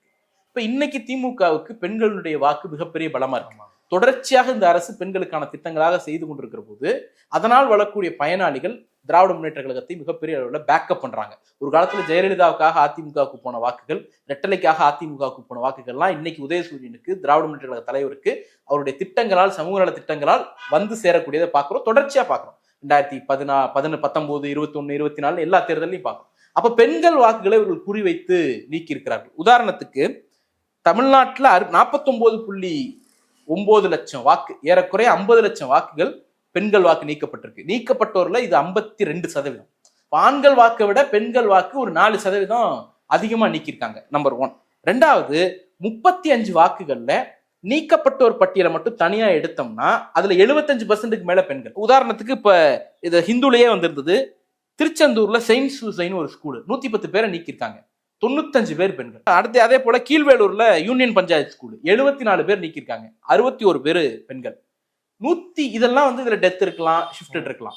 ஆனா 172 பூத்துல மொத்தமா நீக்கப்பட்ட பட்டியல் இருக்குல்ல, அதுல 75% வந்து வெறும் ஷிஃப்டட். அப்போ நீங்க அதுல உதாரணத்துக்கு இப்ப நாங்குநேரியில ஒரு வாக்கர்ஸ் ஹை ஸ்கூல்னு இருக்கு. அதுல மொத்தமா வந்து ஷிஃப்டட்னு நீக்கப்பட்டவங்க 218 பேர், 172 பேர் பெண்கள். நான் என்ன கேட்கிறேன், ஒரு ஆண் வாக்கு வந்து ஷிஃப்டட்னு நீக்கப்படுதுன்னா வேலை நிமித்தம் வெளியேறிட்டார் அப்படின்னு நம்ம சொல்லலாம், கல்வி நிமித்தம் வெளியேறிட்டார் அப்படின்னு சொல்லலாம். தமிழ்நாடு ப்ரோக்ரெசிவான ஸ்டேட் தான், அதிகமான பெண்கள் வேலைக்கு போறாங்க தான், அதெல்லாம் மாற்று கருத்து இல்லை. ஆனா இன்னைக்கும் ஒரு சோசியல் டேபு இருக்குல்ல, பெண் தனியா இடம்பெயர்றதுங்கிறது அரிது, அதிகமா இருக்காது. 10 ஆண் தனியா இடம்பெயர்றாருன்னா ஒரு பெண் தான் தனியா இடம்பெயர்வாங்க, மித்தவங்க குடும்பத்தோட தான் இடம்பெயர்வாங்க. அப்ப 218 பேரை நீக்குனீங்கன்னா அதுல 100 பெண்கள் 100 ஆண்கள் தானே இருந்திருக்கணும். 172 பெண் 200 வெறும் 30-40 ஆண்கள் அப்படிங்கிறது திட்டமிட்டு பெண்களுடைய வாக்குகளை நீக்கி இருக்கிறார்கள் அப்படிங்கிறது ஒண்ணு. இன்னொன்னு, பீகார்ல அவங்க இதை பண்ணாங்கன்னா வாய்ஸ்லெஸ், ஒரு உமன் வந்து வாக்குச்சாவடிக்கு போய் என்னுடைய ஓட்டை செக்யூர் பண்ணணுங்கிறது ஒரு ஆணுக்கு கிடைக்கக்கூடிய சுதந்திரமும் வாய்ப்பும் சமூக சூழல்ல பெண்ணுக்கு கிடைக்காது. அப்ப அது ஈஸி டார்கெட், வல்னரபிள், ரொம்ப அடிச்சோம்னா வாங்கிடுவாங்க அப்படிங்கிற ஒரு குரூப்னு நினைக்கிறாங்க. அதனால தமிழ்நாட்டுல இன்னைக்கு நம்ம ஒவ்வொரு பாகவாரி அதுக்கான வேலையை செஞ்சுட்டு இருக்கிறதுனால அந்த வாக்குகள் திருப்பி பெறப்படும்னு நம்புறேன். தேர்தல் ஆணையம் குறிப்பா இந்த எஸ்ஐஆர் நடத்துறதுக்கான பல காரணங்கள் தேர்தல் ஆணையம் சொன்னதா இருக்கட்டும், இல்ல பாஜக சார்ந்த அமித்ஷா இருக்கும், மோடி இருக்கும், பல இடங்கள்ல பேசுனது இருக்குது. சட்டவிரோதமா குடியேறியவர்கள் பல பேர் இருக்கிறாங்க, குறிப்பா இஸ்லாமியர்கள் இருக்கிறாங்க, எல்லா இந்தியா முழுக்க நிறைஞ்சிருக்கிறாங்க, அவங்களெல்லாம் வந்து வெளியேற்றணும், அவங்க ஓட்டால இங்க எல்லாம் பாதிக்கப்படுதுன்றத முதன்மை காரணமா சொல்லியிருந்தாங்க. பீகாரோட அந்த அனௌன்ஸ்மெண்ட் இதுலயும் வந்து அதுதான் முதன்மை காரணமா வந்தது. ஆனா பீகார்ல அந்த அளவுக்கு பெருசா எதுவும் கண்டுபிடிக்கல. தமிழ்நாட்டுல அந்த மாதிரி எதனா தமிழ்நாட்டுல அப்படி யாரும் கிடையாது, ஜீரோ. பீகார்ல கூட 4 பேர் 5 பேர் அவங்க கணக்கு காட்டினாங்க, தமிழ்நாட்டுல ஒருத்தர் கூட காட்டல. நம்ம வந்து நாகரிகமா வந்து சட்டவிரோத குடியேறிகள் அப்படின்னு சொல்றோம், அவர் வெளிப்படையா பச்சையாவே ஊடுருவல்காரர்கள் அப்படின்னாரு. அதுதான் பாஜகவினுடைய அஜெண்டா. நீங்க அவங்களுடைய திட்டமே வந்து அதிகப்படியான சட்டவிரோத குடியேறிகள் இருக்கக்கூடிய இடம் அசாம். அங்கேயே நடத்தல, ஏன்னா அங்க இருக்கக்கூடியவர்களுக்கு வாக்குரிமை கொடுக்கணும்னு பாஜக சொல்லுது. அங்க இருக்கக்கூடியவர்கள், ஏன்னா அவங்க பெரும்பான்மையாளர்கள் இவங்களை ஆதரிக்கக்கூடியவர்களா இருக்கிறாங்க அப்படிங்கிற காரணத்தினால எஸ்ஐஆர் மாதிரி ஒரு பணியை ஈடுபட்டீங்கன்னா அவங்களாம் நீக்கிற மாதிரி ஆயிடும், பிஜேபி அங்க தோத்து போயிடும். அந்த பயத்தின் காரணமாக ஊடுருவற்காரர்களை நம்பி இருக்கக்கூடிய கட்சி பிஜேபி. நமக்கு வந்து ஊடுருவல்காரர்கள் குறித்து கேள்வி எழுப்புறாங்க. இன்னொன்னு, இந்த நாட்டுக்குள்ள அந்நிய நாட்டிலிருந்து பக்கத்து நாட்டிலிருந்து யாராவது ஒருத்தர் உள்ள வராங்கன்னா யாருனுடைய தோல்வி அது? மாநில அரசு ஸ்டேட் பார்டர்ல நேஷனல் பார்டர்லாம் கண்ட்ரோல் பண்ணுது. நேஷனல் பார்டரை பூரா கண்ட்ரோல் பண்றது நீங்க, ஒன்றிய உள்துறை. ஒன்றிய உள்துறையினுடைய அப்பட்டமான தோல்வி. அமித்ஷா தன்னுடைய வேலையை ஒழுங்கா செய்யாம எந்த கட்சியை உடைக்கலாம், எந்த எம்எல்ஏ எம்பியை விலைக்கு வாங்கலாம், யாரை பேரம் பேசலாம், ஏலம் விடலாம் இப்படின்னுட்டு ஜனநாயகத்தை கெடுக்கக்கூடிய வேலைகள் கவனம் செலுத்துவதால் எல்லை பாதுகாப்புல, உள்துறையினுடைய எல்லை பாதுகாப்புல கோட்டை விட்டதுனால வந்த வினை. அவருடைய தவறுக்கு நாட்டு மக்கள் எதுக்கு நனைஞ்சு சுமக்கணும்? அவர் பண்ண தப்புக்கு நாங்க ஏன் 20 வருஷத்துக்கு முன்னாடி இருக்கக்கூடிய டாக்குமெண்ட்லாம் கொண்டு போய் கொடுக்கணும் அப்படிங்கிற கேள்வி இயல்பா எழுதல. இன்னொரு முக்கியமான விஷயம், இந்த இதுல வந்து போலி வாக்காளரை நீக்க கூடாதான்னா அந்த எண்ணம்லாம் திமுக கிடையாது. உதாரணத்துக்கு ஆர்கே நகர் ஒரு டிபிக்கல் எக்ஸாம்பிள். 2016-17 ஆண்டுல நாங்க வந்து ஒவ்வொரு ஆர்கே நகர்ல பூத் வாரியா அனலைஸ் பண்ணி அங்க வந்து இவ்வளவு வாக்காளர்களை நீக்கணும்னு பட்டியல் கொடுக்குறோம். தேர்தல் ஆணையம் முடியாது அப்படின்னு சொல்றாங்க. நீதிமன்றத்துல ஒரே ஒரு ரிட் பெட்டிஷனை போட்டு 38,319 ஷிஃப்டடு, 3,818 டெத் ஓட்டு, 3,682 டபுள் என்ட்ரி, மொத்தம் 45,819 போலி வாக்காளர்களை நீக்கி காட்டிய கட்சி திமுக. அதனால போலி வாக்காளரை நீக்கிறது குறித்துலாம் திமுகவுக்கு கிளாஸ் இருக்கக்கூடிய இடத்துல யாரும் இல்லை. ஆனா இதே தேர்தல் ஆணையம் 2018-19க்கு பிறகு மகாராஷ்டிரால இதே ஒரு சிமிலர் இன்சிடென்ட் வருது. ஒரு 85,211 வாக்குகளை கண்டுபிடிச்சு இதெல்லாம் நீக்குங்கன்னு பெட்டிஷன் கொடுக்குறாங்க, முடியாதுங்கிறாங்க. கோர்ட்டு கேஸ் போகுது. கோர்ட்ல வந்து தேர்தல் ஆணையம் என்ன சொல்லுதுன்னா, இப்படி மொத்தமா கொடுத்தா நீக்க முடியாது, ஒவ்வொருத்தரைக்கும் அப்ஜெக்ட் பண்ணி அந்த கட்சியினுடைய பிஎல் ஏக்களை ஃபார்ம் 7 கொடுக்க சொல்லுங்க. இடம்பெயர்ந்தார் டெத்து அப்படின்னா தேர்தல் ஆணையம் தானா நீக்கணும், நீக்கல அப்ப என்ன பண்ணணும்? நான் ஃபார்ம் 7 கொடுக்கணும். இப்ப சொல்ல வேண்டியதானே 61 லட்சம் பேர் ஷிஃப்டட்னா ஃபார்ம் 7 கொடுன்னு ஏடிஎம்கே போய் கேட்க வேண்டியதானே, பிஜேபி போய் ஃபார்ம் 7 கொடுன்னு கேட்க வேண்டியதானே, டெத்துங்கிறத ப்ரூவ் பண்றதுக்கு ஃபார்ம் 7 கொடுத்து டெத்னு ப்ரூவ் பண்ணணும்னு சொல்ல வேண்டியதானே. அப்ப மகாராஷ்டிரால ஒரு நிலைப்பாடு எடுக்கிறீங்க, தமிழ்நாட்டுல ஒரு நிலைப்பாடு. ஃபார்ம் 7 வந்து இப்ப 66 லட்சம் ஃபார்ம் 7 உங்ககிட்ட இருக்காதுன்றீங்களா? கொடுக்க சொல்லுங்கிறேன். நீங்க இப்ப போலி வாக்காளர்கள் இருக்கிறாங்க அப்படின்னு ஏடிஎம்கேல பிஜேபியில எல்லாம் சொல்றாங்கல்ல, அவங்க கொடுங்க, ஃபார்ம் 7 கொடுத்து நீக்குங்க. அப்ப தங்களுடைய இன்னபிலிட்டி இருக்குல்ல, களத்துல இறங்கி என் ஆளு வேலை பார்க்க மாட்டான், நான் தேர்தல் ஆணையம் என்கிட்ட இருக்கு, நான் அதை வச்சு மொத்தமா நீக்கி போடுறேன், நீ வந்து வேலை செய், நீ வந்து அவனை சேரு அப்படிங்கிற இடத்துக்கு அப்படிதான் நிக்கிறாங்க. திமுக ஜெயலலிதா காலத்துல தமிழ்நாடு முழுக்க போட்டாங்க, பூத் போட்டாங்க அப்படின்னு சொல்லுவீங்க. இன்னைக்கு திமுக போடக்கூடிய அளவுக்கு கூட பூத் ஏஜென்ட் போடக்கூடிய இடத்துல அதிமுக இல்ல. நீங்க அந்த லெவலுக்கு வந்துருச்சு. தமிழ்நாட்டுல அதிகப்படியான பிஎல்ஏ டூக்கள் வச்சிருக்கக்கூடிய கட்சி திமுக. இதுல பிஜேபி வேற இப்ப நாங்க 50,000 பேர் போட்டோம், 54,000 பேர் போட்டோம், இன்னும் 10,000 12,000 பூத்துக்கு ஒருத்தர் கூட இல்லைன்னு அர்த்தம். ஒருத்தர் இருந்தாலும் அந்த பூத்துக்கு ஏஜென்ட் போட்டுருவீங்கல்ல அந்த பூத்துல. அப்படி இருந்துமே உங்களால வந்து ஒரு 12,000 பூத்துக்கு மேல ஏஜென்ட் போட முடியல. அப்படி இருக்கக்கூடிய கட்சி நாங்க வளர்ந்துட்டோம் மம்மி அப்படின்னு கத்தக்கூடியவர்களாக இருக்கிறாரு. இப்ப சமீபத்துல கூட ஒரு கரெக்ஷன், தேர்தல் ஆணையத்தை பொறுத்த வரைக்கும் பீரியாடிக்கலா ரூல்ஸை சேஞ்ச் பண்ணிட்டே இருப்பாங்க. இப்போ உதாரணத்துக்கு 2016 ஒரு வார்த்தையை சேஞ்ச் பண்றாங்க. அதனுடைய பாயிண்ட் 11.2.2.2 அந்த ரூல்ல வந்து ஒரு தேர்தல் ஆவணத்தை அந்த வாக்காளர் பட்டியலை என்ன ஃபார்மேட்ல கொடுக்கணும்னு இருக்கு, இன்ன ஃபார்ம் ஆஃப் பிடிஎஃப் அப்படின்னு இருக்கு. இவங்க என்ன பண்றாங்க 2016 ஒரு அமெண்ட்மெண்ட்டை போட்டு அது நாடாளுமன்றத்துக்குலாம் போக வேண்டியது அவங்களே அந்த போர்டே தீர்மானிச்சுக்கும். இன்ன ஃபார்ம் ஆஃப் பிடிஎஃப்க்கு பதிலா இன்ன ஃபார்ம் ஆஃப் இமேஜ் பிடிஎஃப் மாத்திடுறாங்க. இன்ன ஃபார்ம் ஆஃப் பிடிஎஃப்னா அத்தனை பேப்பரையும் மெஷின் ரேட் பண்ணிடும், 10 நிமிஷத்துல எடுத்து கொடுத்துரும் எது 2 ஓட்டு எது 3 ஓட்டு அப்படிங்கிறத. இமேஜ் பிடிஎஃப்னா எல்லாத்தையும் நான் QCR பண்ணணும், ஒவ்வொன்றா இது பண்ணி அதை ஸ்கேன் பண்ணி அதை அப்புறம் மிஷின் ரீடபிள் ஃபார்மேட்டுக்கு மாற்றணும். ஒரே ஒரு வார்த்தையை சேஞ்ச் பண்ணாங்க, அங்கேயே முறைகேட்டுக்கான ஆரம்பம் வந்துருச்சு. இன்னைக்கு அப்படிதான் பண்றாங்க. ஒவ்வொரு விஷயத்துலையும் சிசிடிவி ஃபுட்டேஜ் அதெல்லாம் வந்து கேட்டாலே கொடுத்துடணும். இப்போ என்ன பண்ணிட்டாங்க, எனி டாக்குமெண்ட் அப்படிங்கிறதுக்கு பதிலாக பிரிஸ்கிரைப்டு டாக்குமெண்ட் அப்படின்னு மாத்திட்டாங்க. ஒரே ஒரு வார்த்தை, இந்த எனியை எடுத்துட்டு பிரிஸ்கிரைப் டாக்குமெண்ட். இப்போ பிரிஸ்கிரைப் டாக்குமெண்ட்ல சிசிடிவி இருக்குமா? இருக்காது.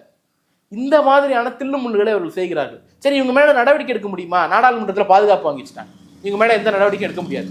எப்படி ஆளுநர் மேல எந்த நீதிமன்றம் நடவடிக்கை எடுக்க முடியாதோ, குடியரசுத் தலைவர் மேல எந்த நீதிமன்றம் நடவடிக்கை எடுக்க முடியாதோ, தேர்தல் ஆணையர்கள் மேலே எந்த நீதிமன்றம் நடவடிக்கை எடுக்க முடியாது. நாளைக்கு காங்கிரஸ் கவர்மெண்ட்டே வருது, ஒரு இந்தியா கூட்டணியா ஆட்சிக்கு வருது அப்படின்னா இன்னைக்கு தில்லுமுள்ளு பண்ணக்கூடிய தேர்தல் ஆணையர்களை தூக்கி நடவடிக்கை எடுக்க முடியும்? பண்ண முடியாது.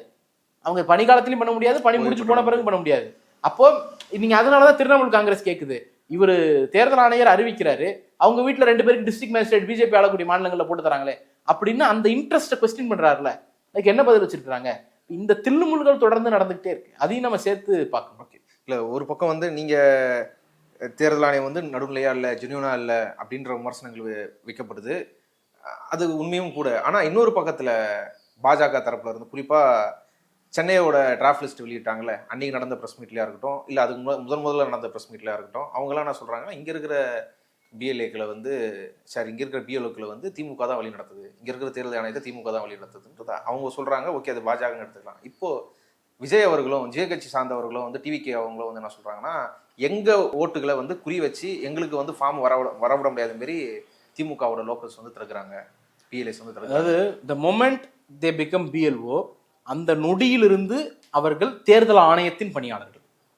இந்த ப்ராசஸ்ல ஈடுபட்டிருக்கிற யாராவது ஒருத்தர் மீது ஒரு டிரான்ஸ்ஃபர் பண்ணணும்னா கூட நிர்வாக ரீதியா தேவைப்படுறாங்க. இப்போ உதாரணத்துக்கு சென்னை கார்பரேஷன் கமிஷனர் எடுத்துப்போம், அவங்க வந்து அவரோட இன்னொரு பெட்டரான பொசிஷனுக்கு அவர் தேவைப்படுறாரு, ஸோ அவரை வேற ஒரு டிபார்ட்மெண்ட்டுக்கு டிரான்ஸ்ஃபர் பண்ணுவோம் அப்படின்னா, அவர் சென்னை மாவட்ட தேர்தல் அதிகாரிங்கிற காரணத்தினால எலெக்ஷன் கமிஷன்ட்ட அனுமதி வாங்காம அவரை டிரான்ஸ்ஃபர் பண்ண முடியாது.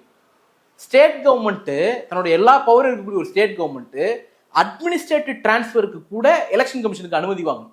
இதை வந்து இந்த எஸ்ஐஆர்னுடைய அறிவிப்பாணையிலேயே கடைசி பாண்டா சீஃப் செக்ரட்டரிக்கு எழுதியிருக்காங்க தேர்தல் ஆணையர்கள். அப்படி இருக்கிறப்போ அவர்கள் தேர்தல் ஆணையத்தின் பணியாளர்கள். ஒண்ணு. ரெண்டாவது, உங்க ஆட்களுக்கு ஃபார்ம் கொடுக்கல அப்படின்னா தட்டி கேட்கறது உங்க பிஎல்ஏ எங்க போனாரு? அது அங்கீகரிக்கப்பட்ட கட்சிகளுக்கு தான். பட் ஸ்டில் நீங்க களத்துல பணியாற்றணும்ல, அதை சொல்லுங்க, இத்தனை பேருக்கு கொடுக்கல அப்படின்ட்டு. ஆனா அந்த எலெக்ஷன் கமிஷனுடைய டேட்டா பொய்ன்னு ப்ரூவ் பண்ணுதுல்ல, எல்லாருக்கும் கொடுத்துட்டோன்னு சொல்றாங்கல்ல, வெறும் 800 சொச்சம் பேரை தவிர மற்ற அத்தனை பேருக்கும் கொடுத்துட்டோன்னு. அது தப்புன்னு ஒரு ப்ரெஸ் ரிலீஸ் கொடுக்க வேண்டியதானே? இல்ல எங்க ஆட்களுக்குலாம் கொடுக்கல, ஆனா இவங்க எல்லாருக்கும் கொடுத்துட்டேன்னு கணக்கு காட்டுறாங்க, நான் இதை எதிர்க்கிறேன் சொல்லுங்க. மோடி கோச்சுப்பாரு, சிபிஐ கேஸ் இருக்கு. அதுல அவருக்கு என்ன பிரச்சனை? சிபிஐ கேஸ் இருக்கு சார், தூக்கி உள்ள போட்டுருவாங்க, பயம் இருக்கும்ல. எப்படி முதலாளி எதிர்ப்பாரு? சிம்பிள், இங்க ஃபேக்ட் பேசுவோம். கரூருக்கு பிறகு பாசிச பாஜகங்கிற வார்த்தை ஒரு இடத்துல ஒரு வாயில வந்துச்சா? கரூருக்கு பிறகு திருப்பரங்குன்ற விவகாரம் வாயை திறந்தாரா? மெட்ரோக்கு நிதி கொடுக்காத விவகாரம் திமுக திட்டினார். நெல் ஈரப்பதத்தை உயர்த்தாத விவகாரம் திமுக திட்டினார். எல்லாரும் திமுக திட்டுறாரு. எஸ்ஐஆர் திமுக திட்டுறாரு. அப்படி பிஜேபியினுடைய கொடுங்கரங்களால் தமிழ்நாட்டின் கழுத்தை நெரிக்கிறப்போ நீங்க யாரை திட்டுறீங்க? அந்த கைகளை விளக்க முயற்சி பண்ற திமுகவை நீங்க திட்டுறீங்க. இந்த புரிதல் வந்து ஜனங்களுக்கு அது இருக்கும் இயல்பா. இதை எடுத்துட்டு போக வேண்டிய வேலை நமக்கு இருக்கு. நீங்க விஜய் ரசிகர்களுக்கு இருக்குமா அப்படின்னா நமக்கு தெரியாது. இன்னொன்னு, நம்ம அப்படி பிளைனா எஸ்டிமேட் பண்ண வேண்டிய அவசியமும் இல்லை. நீங்க ஒரு கிரேசியா ஒருத்தர் வராரு, அவரை பார்க்கணும் அப்படின்னு கூடுறாங்களே தவிர அவர்கள்லாம் அவங்க போய் வாக்கா மாறிடும் அப்படின்லாம் நம்ம சொல்ல முடியாது. அதனாலதான் சொல்றோம், எந்த விதமான பொலிட்டிக்கல் ஸ்டாண்டும் இல்லாத ஒருத்தரா இருக்கிறார். நீங்க இதெல்லாம் ஏடிஎம்கே பண்ணிட்டு இருந்துச்சு. நீங்க சிம்பிளா யோசிங்க. நான் சொன்ன இந்த திருப்பரங்குன்றம், மெட்ரோ, நிதி கொடுக்குற விவகாரம், கல்வி நிதி விவகாரம், அப்புறம் வந்து ஈரப்பதம், இந்த 5 கேஸ் மட்டும் எடுத்துங்க. இந்த 5க்கும் காரணம் பிஜேபி. 5லையும் திமுக குற்றம் சாட்டுறது அதிமுக, 5லையும் திமுக குற்றம் சாட்டுறது தாவேகா. இப்போ 3 பேரும் கூட்டுச்சதியில் இருக்கிறாங்கிறது நாங்கள் சொல்றதுல என்ன குழப்பம் இருக்கு?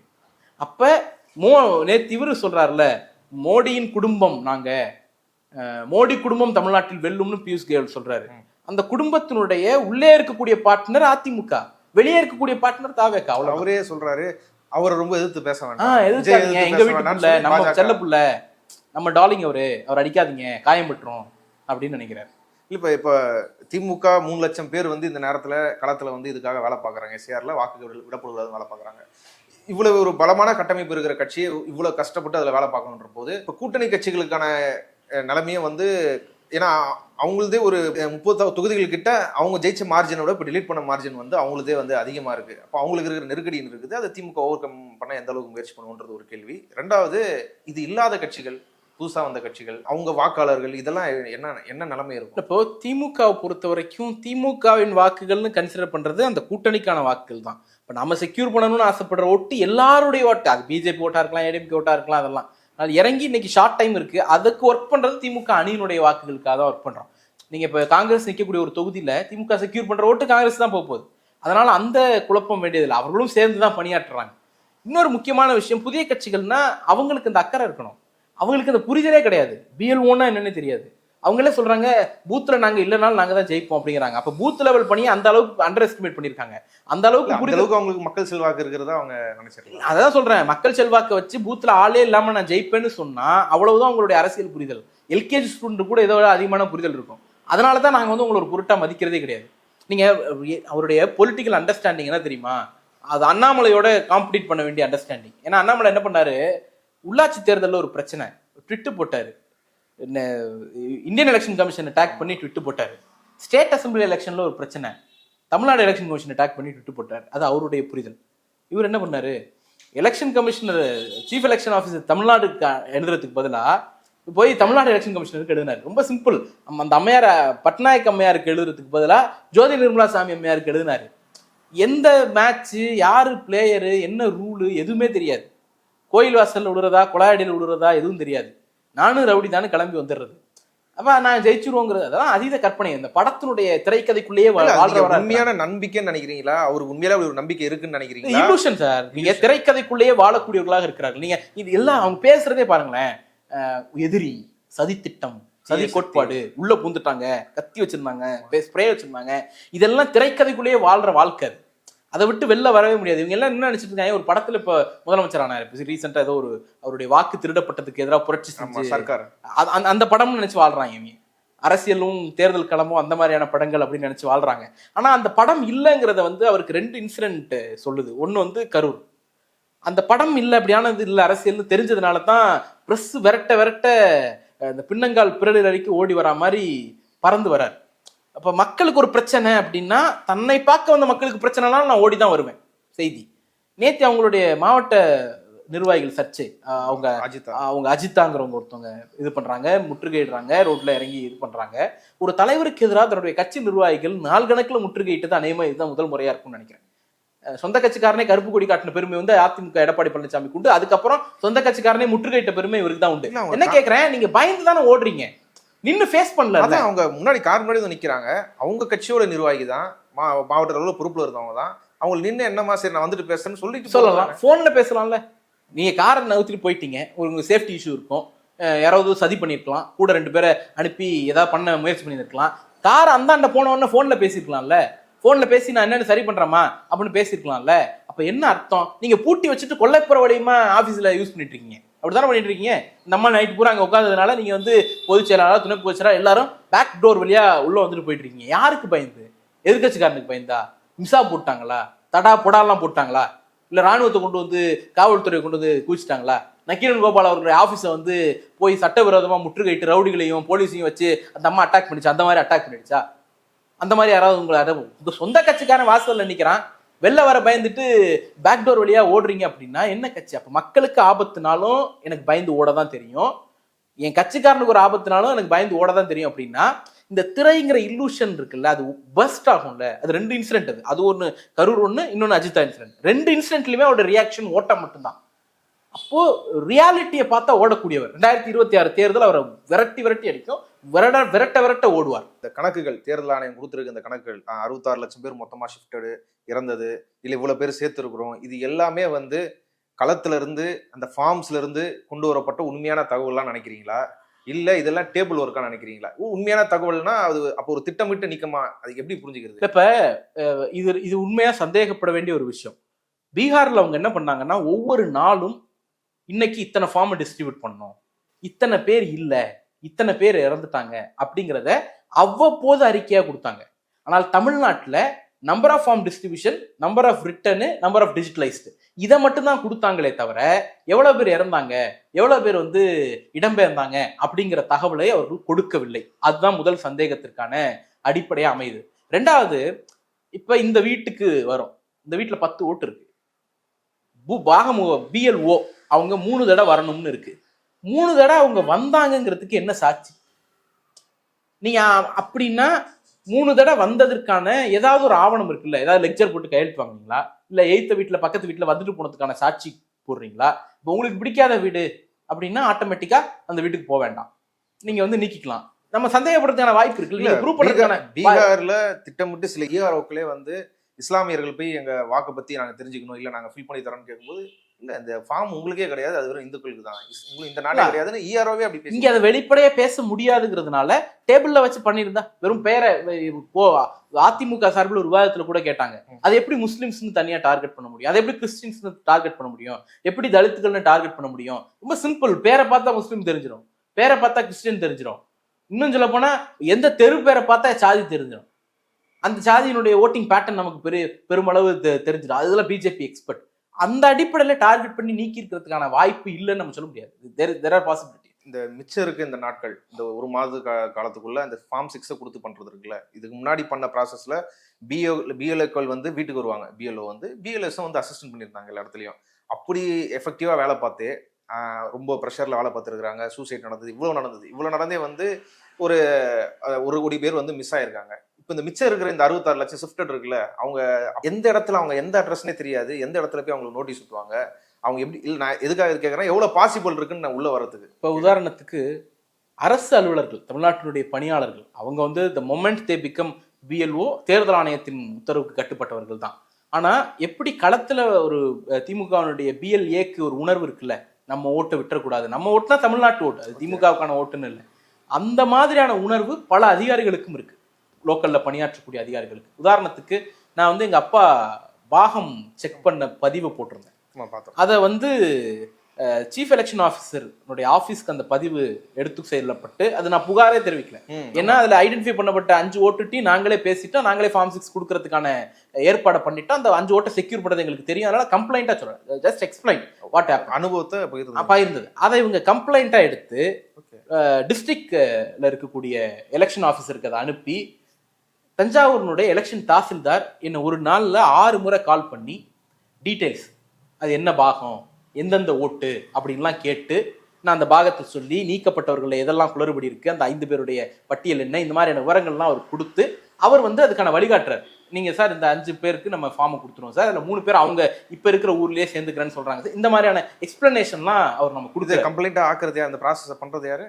அங்க எலெக்ஷன் தாசில்தார் பண்ணி நமக்கு இது பண்றாரு. இது என்னன்னா, இது ஒரு கவனம் பெற்றக்கூடிய பதிவாக இருக்கு, இது நடந்து எல்லா இடங்களிலும் இது நடக்குமாங்கிறது சந்தேகம். ஆனா நமக்கு இருக்கக்கூடிய 30-40 நாட்கள் ரொம்ப ரொம்ப முக்கியமானது. தமிழ்நாட்டின் வாக்குரிமையை காப்பாற்றுவதற்கு கட்சிகளும் பணியாளர்களும் அரசு ஊழியர்களும் எலெக்ஷன் பணியாளர்களும் சேர்ந்து பணியாற்ற வேண்டிய ஒரு கடமை இருக்கு. திமுகவை பொறுத்த வரைக்கும் திமுகவிட்ட செக்யூர் பண்றதுக்கு திமுகவுக்கு தெரியும். ஏன்னா நாங்க வந்து ஆரம்பத்திலேயே வந்து இதுல ரொம்ப கவனமா இருந்தோம். இன்னைக்கு வந்து பீகார்ல இவங்க ஆரம்பிச்ச போதே எங்களுடைய வாக்கு என்னங்கிறத டேட்டாவை கன்வெர்ட் பண்றதுக்கான பணியில திராவிட முன்னேற்ற கழகம் ஈடுபட்டுருச்சு. இன்னைக்கு தலைவர் வந்து மாவட்ட செயலாளர் சட்டமன்ற உறுப்பினர்களை ஆன்லைன்ல கூப்பிட்டு சொன்ன ஒரு முக்கியமான விஷயம், எக்ஸாம்பிள் சொன்னார். ஒரு பூத்தை, திருவள்ளூர்ல ஒரு பூத்தை குறிப்பிட்டு, அந்த பூத்துல எங்களுடைய ஓரணியில் தமிழ்நாட்டில் யாரெல்லாம் உறுப்பினராக சேர்ந்தாங்களோ அவங்கள யார் யார் நீக்கப்பட்டாங்கிற பெயரை அவர் குறிப்பிட்டு சொன்னார். இந்த மாதிரி தமிழ்நாட்டில் இருக்கக்கூடிய இப்போ 75,000 பூத் வரும்னு நினைக்கிறேன், முன்னாடி 68,000 இருந்துச்சு. இந்த 75,000 பூத்துலையும் எந்தெந்த வாக்குகள் திராவிட முன்னேற்ற கழக வாக்குகள்ங்கிறது எங்களுக்கு தெரியும். முன்னாடி அது ஒரு ட்ரெடிஷ்னல் நாலேஜா இருந்துச்சு. உதாரணத்துக்கு ஒரு கும்பகோணம் பக்கத்துல ஒரு கிளைக்கழக செயலாளருக்கு அது தெரியும், அது அறிவாலயத்தில் அந்த டேட்டா இருக்காது. ஆனால் இன்னைக்கு அறிவாலயத்திலே அந்த டேட்டா இருக்கு. தமிழ்நாடு முழுக்க எந்தெந்த தெருவில் எந்தெந்த ஓட்டிங் பேட்டர்ன் இருக்குங்கிறது நமக்கு ரொம்ப கிளியரா இருக்கு. அப்படி இருக்கிறப்போ நீக்கப்பட்ட ஒரு பட்டியலையும் இதையும் கம்பேர் பண்ணி திமுகவோட ஓட்டை செக்யூர் பண்றதுக்கு தெரியும். If it is genuine, application கொடுத்து அதை ஜென்யூனா ப்ராசஸ் பண்ணி நியாயமா வந்துச்சுன்னா அதை எங்களால் செக்யூர் பண்ணிட முடியும். இல்லை, அதுவே பெரிய டாஸ்க்ல. இப்போ முதல்வர் தொகுதியிலே 1,00,000 பேர்கிட்ட நீக்கப்பட்டிருக்கு. துணை முதல்வர் துறையில் 80,000. நிறைய இடங்கள் சோழிங்கநல்லூர்ல முக்கியமான தொகுதி, அது லட்சக்கணக்கில் நீக்கப்பட்டிருக்குது. இதெல்லாம் எப்படி சாத்தியம் நினைக்கிறீங்களா? சென்னையை பொறுத்த வரைக்கும் இன்னொரு சிக்கல் இருக்கு. உதாரணத்துக்கு தமிழ்நாடு நகர்ப்புற வாழ்விட மேம்பாட்டு வாரியம் சார்பாக குடியிருப்புகள் கட்டிட்டு இருக்காங்க. அங்க வசிக்கக்கூடிய மக்கள் உங்களுக்கு தெரியும், குடிசை மாற்று வாரியத்தால் எடுக்கப்பட்ட குடிசை பகுதியிலிருந்து அரசனுடைய கான்கிரீட் வீட்டுக்கு வந்தவங்க. அவங்களுக்கு இப்ப ஒரு 50 வருஷம் ஆன பில்டிங், 40 வருஷம் ஆன பில்டிங்லாம் இடிச்சு கட்டிட்டு இருக்கோம். இந்த இடத்துல இன்னைக்கு தேதிக்கு போய் அந்த வீட்டுல அந்த அட்ரஸ்ல பாத்தீங்கன்னா வெறும் தரமட்டமா தான் இருக்கும். அங்க வீடே இருக்காது. ஏன்னா கட்டுமான பணி நடந்துட்டு இருக்கு. மக்கள் வெவ்வேறு இடங்கள்ல வாடகைக்கு குடியிருந்துட்டு இருக்காங்க. அப்போ ஒரு ஸ்கீம்னு எடுத்தீங்கன்னா அங்க ஒரு 1000 குடும்பம் இருக்கும், 5000 ஓட்டு இருக்கும். அந்த ஒரு ஸ்கீமை நம்ம கட்டி கொடுக்கறதுக்காக வெளியில அனுப்பணும், 5000 ஓட்டு காலி. அந்த இடத்துல இல்லைன்னு தான் நீங்க எழுதுவீங்க. இப்ப என்னுடைய கேள்வி என்னன்னா, 5000 ஓட்டு இல்லாதப்ப யார்கிட்ட ஃபார்மை கொடுத்தீங்க? அங்க இல்லன்னு நீங்க எழுதிட்டீங்க. எழுதிட்டீங்க. அப்ப யார்கிட்ட இந்த ஃபார்மை கொடுத்தீங்க? யார் உங்களுக்கு திருப்பி கொடுத்தா? யார் டிஜிட்டலைஸ் பண்ணா? இந்த மர்மம் உடையலன்னா ஆபத்து. ஒரு இடத்துல 5000 பேர் நீக்கப்பட்டிருக்காங்கன்னா அது இன்னொரு இடத்துல கூடுனதான் எந்த தொகுதியிலும் இல்ல. அப்ப நம்ம இன்னொரு இடத்துல தூடுறோம். தேர்தல் ஆணையத்தினுடைய கணக்கீட்டு படி பார்த்தா இந்த கிட்டத்தட்ட 1 கோடி வாக்குகள் இந்த ஒரு 8-9 மாசத்துல, இந்த 1 இயர்ல 1 கோடி வாக்குகள் காணாம போயிருக்கு. அப்படிதானே அர்த்தம்? நீங்க இந்த 66 லட்சம் பேர் நீங்க வேற எங்கேயாவது ப்ரூவ் பண்ணணும்ல. கும்பகோணத்துல இல்லைன்னா திருப்பூர்ல இருந்திருக்கணும், திருப்பூர்ல இல்லைன்னா கோயம்புத்தூர்ல இருந்திருக்கணும். அதை ப்ரூவ் பண்றதுக்கு உங்களால முடியல. நீங்க அந்த படனையும் தூக்கி வாக்காளர் மேல போட்டுடுறீங்க. ஸோ இந்த ஆபத்துகள்லாம் இதுல இருக்கதா செய்யும். இந்த இப்போ இறந்தவர்களே சில பேர் தவறாக குறிப்பிடப்பட்டதா அட்ரஸ் பண்றாங்க மீடியால. இதெல்லாம் இருக்கு. அதாவது வெறும் இதை அசிஸ்ட் பண்றது மக்களுக்கு அப்படின்றதோட இருக்குமா? இது எக்ஸ்போஸ் பண்ற திட்டம் தேர்தல் ஆணையமோ இல்ல தேர்தல் ஆணையத்தில் லட்சம் இவ்வளவுதான் எக்ஸ்போஸ் பண்ற திட்டம் எதனா இருக்கா? இல்ல, இப்போ வழக்கு நடந்துட்டு இருக்கு. வழக்குல இது எல்லாமே ஆவணங்களாக சமர்ப்பிக்கப்படும். இது ஃபெயிலியருங்கிறதுக்கு இந்த நடந்து முடிந்ததே சாட்சி. உதாரணத்துக்கு ராஜஸ்தான், வெஸ்ட் பெங்கால், கோவா, பாண்டிச்சேரி, இந்த மாதிரி 5 மாநிலங்கள்ல நீக்கப்பட்ட மொத்த வாக்காளர்கள் 1 கோடி பேர். தமிழ்நாட்டில் மட்டும் 97 லட்சம் பேர். So it's equal to 5 state அப்படிங்கிற மாதிரி பண்ணிருக்கீங்க. தமிழ்நாட்டை விட அதிக மக்கள் தொகை கொண்ட பீகார்ல இவ்வளவு வாக்காளர்கள் நீக்கல. அப்படி இருக்கிறப்போ இது களத்துல இருக்கக்கூடிய அந்த ஜென்யூனா இந்த ப்ராசஸ் நடந்திருந்தா இவ்வளவு பேர் நீக்கப்பட்டிருக்கு. அதனாலதான் டேபிள் ஒர்க்காங்கிற சந்தேகம் வருது. முதற்கட்டமா திமுகவினுடைய டாஸ்க் என்னவா இருக்கும்னா, தலைவர் அதை அறிவிச்சிருக்காங்க, பப்ளிக்லயுமே அறிவிச்சிருக்காங்க. அதனால சொல்றேன், தமிழ்நாடு முழுக்க எங்களுடைய வாக்கு என்னங்கிறத நாங்க டிஜிட்டலா, இப்போ ரீசன்ட் டேட்டா 10 வருஷத்துக்கு முன்னாடி என்னவா இருக்கும், 20 வருஷத்துக்கு முன்னாடி என்னவா இருக்கும்லாம் தெரியாது. ஆனால் 6 மாதத்திற்கு முன்பு திமுகவுக்கு வாக்களிக்கக்கூடிய மனநிலையில் இருந்தவர்கள் எல்லாம் ஓரணியில் தமிழ்நாட்டில் கன்சாலிடேட் பண்ணப்பட்டு உறுப்பினர்களாக்கப்பட்டிருக்கிறாங்க. இவர்களுடைய வாக்குகளை செக்யூர் பண்ணா மட்டுமே 45% வாக்குகளை திமுக சாலிடா பெறும். அப்ப அந்த வாக்குகளை செக்யூர் பண்றது தான் முதல் டாஸ்கா இருக்கும். 2வது பணி தான் மற்ற வாக்குகளையும் சேர்த்து செக்யூர் பண்றதுக்கான பணியில ஈடுபடுற மாதிரி இருப்பாங்க. அதற்கான உதாரணத்துக்கு ரொட்டீனான கட்சி பணியில் ஈடுபடுகிறவர்கள், கிளை செயலாளர், வட்ட செயலாளர், பகுதி செயலாளர், அவங்க இல்லாம இதற்காகவே எக்ஸ்க்ளூசிவா பிடிஏன்னு ஒவ்வொரு பூத்துக்கும் ஒருத்தரை நியமிச்சிருக்காங்க. BLA 2க்கள் ஒவ்வொரு பூத்துக்கும் ஒருத்தர் நியமிச்சிருக்காங்க. 100 வாக்குக்கு ஒரு பொறுப்பாளர்னு BLC போட்டிருக்காங்க. இவ்வளவு ஸ்ட்ரக்சரோட இதுக்காக மட்டுமே ஒரு 3 லட்சம் பேர் களத்தில் பணியாற்றக்கூடிய ஒரு அமைப்பை திமுக உருவாக்கி வச்சிருக்கு. ஸோ திமுகவுடைய வாக்குகளை செக்யூர் பண்றதுக்கான வாய்ப்பு இருக்கு. அதாவது நான் திரும்ப அடிக்கோடிட்டு சொல்றது, டேபிள் ஒர்க்காக திட்டமிட்டு மேலிருந்து திணிக்காம களத்துல உள்ளதை ரிஃப்ளெக்ட் பண்ற மாதிரி தேர்தல் ஆணையம் பணியாற்றினா நடக்கும். இன்னொரு சந்தேகம் என்னன்னா, பொதுவா இப்ப இது வரைவு பட்டியல் வந்துருச்சு, என் பேரை நீக்கிட்டாங்கன்னு வச்சுப்போம். நான் கிளைம் பண்றேன், எனக்கு இறுதிப்பட்டியல்ல என் பேர் வந்துருச்சுன்னா ஓகே. இறுதிப்பட்டியல்ல என் பேர் வரல, நான் இந்த அட்ரஸ் தான் இருக்கேன், என்னுடைய கிளைம் ஜெனியூன் ஆனது. இறுதிப்பட்டியல் வந்த பிறகு நான் என்ன பண்ண முடியும்? யார்கிட்ட போய் ஓட்டு கேட்க முடியும்? அப்ப நான் இருப்பது உங்களுடைய தவறுக்கு நான் என்னுடைய வாக்குரிமையை இழக்கணுமா அப்படிங்கிற கேள்வியும் இருக்கு. அப்படிதான் பீகார்ல இருக்காங்க 45 லட்சம் பேர். அது தமிழ்நாட்டிலையும் தொடர்றதுக்கான வாய்ப்பு இருக்கு. அதற்கு நம்ம ஒத்துதக்கூடிய, அதற்கு அடிபணியக்கூடிய கட்சிகள் இருக்காங்கல்ல, அவங்க ஒவ்வொருவருடைய வாக்குரிமையும் பறிப்பதற்கான சதியினுடைய கூட்டுக்காரர்கள். அதை நம்ம எக்ஸ்போஸ் பண்ணி ஆகணும். அவர்களை கண்டறிஞ்சு ஓரம் கட்டணும். இன்னைக்கு வாக்குரிமையை பறிப்பதற்காக உதவியவர்கள் நாளைக்கு குடியுரிமையை பறிக்கிறதுக்கு உதவுவாங்க, நாளைக்கு வாழ்வுரிமையை பறிக்கிறதுக்கு உதவுவாங்க, நாளைக்கு எங்கேயாவது தூக்கி வெளியில போடணும், நாடு கடத்தணும்னு முடிவெடுத்தா கூட அதற்கு உதவக்கூடிய இடத்துல அவர்கள் இருப்பார்கள். ஒரே காரணம் சொல்லுவாங்க, திமுக அதை பண்ணுது இதை பண்ணுது, போலி வாக்குன்னு சொல்றாங்க. சென்னையில வெற்றி பெற்றதெல்லாம் போலி வாக்கு அப்படின்னா, நீக்கப்பட்ட 97 லட்சம் பேர் போலி வாக்குன்னு எடப்பாடி பழனிசாமி சொல்றாரா? அப்புறம் எதுக்கு நீ போய் பணியாற்றுன்னு BLA சொல்ற? ஆனா அவர் அறிக்கையில அதான் குறிப்பிடுறாரு. அதான் சொல்றேன், அதாவது அடிமையிலும் அடிமை, கடைந்தெடுத்த அடிமையாக அவர் மாறிட்டாருங்கிறதுக்கு அது ஒரு சாட்சி. நீங்க திமுக உங்க வாக்கு நீக்கப்பட்டுரும், உங்க வாக்கு இல்லாம போயிடும் அப்படின்னு அச்சுறுத்துவாங்க, நடந்துச்சா பொய்யா இல்லையா? ஏமாத்துவாங்க. இல்ல அவர் அறிக்கையில, அதாவது 97 லட்சம் பேர் நீக்கப்பட்ட பிறகும், அதுக்கு முன்னாடி சொல்லியிருந்தா பரவாயில்ல, நீக்கப்பட்ட பிறகும் உங்களை ஏமாத்துவாங்க, உங்க வாக்கு நீஞ்சிரும்னு பொய்யா உங்களை சொல்லி கன்ஃபியூஸ் பண்ணுவாங்க, அதெல்லாம் நம்பாதீங்க, எந்த கடைசி மனிதனும் நியாயமான வாக்கு கூட போகாது அப்படின்னு ஒரு அஷூரன்ஸ் சொல்றாரு. அப்படி போகக்கூடாதுன்னு எஸ்ஆர் இருக்கக்கூடாது. 66 லட்சம் பேரை இடம்பெயர்ந்தவர்னு போலியா டேக் பண்ணி நீங்க தூக்கிட்டீங்க. அவங்ககிட்ட போய் நீ உன் ஓட்டே போலி ஓட்டு தான், அது பிஜேபி சொல்லல, தேர்தல் ஆணையம் சொல்லல, இவர் கூச்சம் இல்லாம சொல்றாரு, நீக்கப்பட்ட அத்தனை வாக்குகளும் போலி வாக்குகள் அப்படின்னு சொல்றாரு. அதுலயே முரண்பட்ட நிலைப்பாடு இருக்குல்ல. அப்படி சொல்லிட்டு அடுத்த வார்த்தை என்ன சொல்றாரு, நீங்கள் போய் பணியாற்றுங்கன்னு பிஎல்ஏ சொல்றீங்க. ஜெயக்குமார் ஆல்டர்னேட்டிவா சொல்றாரு, ஒரு வீட்டிலேயே குடும்பத்துல இங்க ஒருத்தர் இருக்கார், அங்க ஒருத்தர் இருக்கார், ஒருத்தர் இல்லாம இருக்கார் அப்படிங்கறத சொல்றாரு. அப்ப அந்த கட்சிக்குள்ளேயே குழப்பம் இருக்கு. பாஜகவுக்கு அடிமை சேவை எழுதி கொடுத்துட்டதுனால வேற வழி இல்லை அப்படிங்கிறதுனால எடப்பாடி பழனிசாமி இதை ஆதரிச்சு கொண்டிருக்கிறார். நீங்க சென்னையில போலி வாக்கு நீக்கப்பட்டதெல்லாம் வச்சுப்போம், அதனால ஜெயிச்சுட்டாங்க நீங்க சொல்ற கிளைமை ஒரு உதாரணத்துக்கு எஸ்ன்னே வச்சுப்போம். கோயம்புத்தூர்ல மொத்தமா ஜெயிச்சிங்கல்ல, அங்க 20% நீக்கி இருக்கிறாங்கல்ல. சென்னைக்கு அடுத்து அதிகபட்சம் 6,50,590 வாக்குகளை நீக்கி இருக்காங்க. அப்படி இருக்கிறப்போ எங்க போய் சொல்றது அதெல்லாம் போலி வாக்கு தானே? அந்த போலி வாக்கு வச்சு ஜெயிச்சு அவரு வாக்கு நீக்கப்படுறது பத்தி அக்கறை இல்லாம இருப்பாங்களா அதிமுக? அப்படிதான் இருக்கிறாங்கிறேன். அதிமுக தன்னுடைய சொந்த வாக்குகளை காப்பாற்றிக் கொள்வதற்காகவே தேர்தல் ஆணையத்தையும் பாஜகவையும் நம்பிதான் இருக்கு. திமுக தன்னுடைய ஒவ்வொரு வாக்குகளையும் காப்பாத்திக்க தன்னுடைய பிஎல்ஏ டூக்களை நம்புது.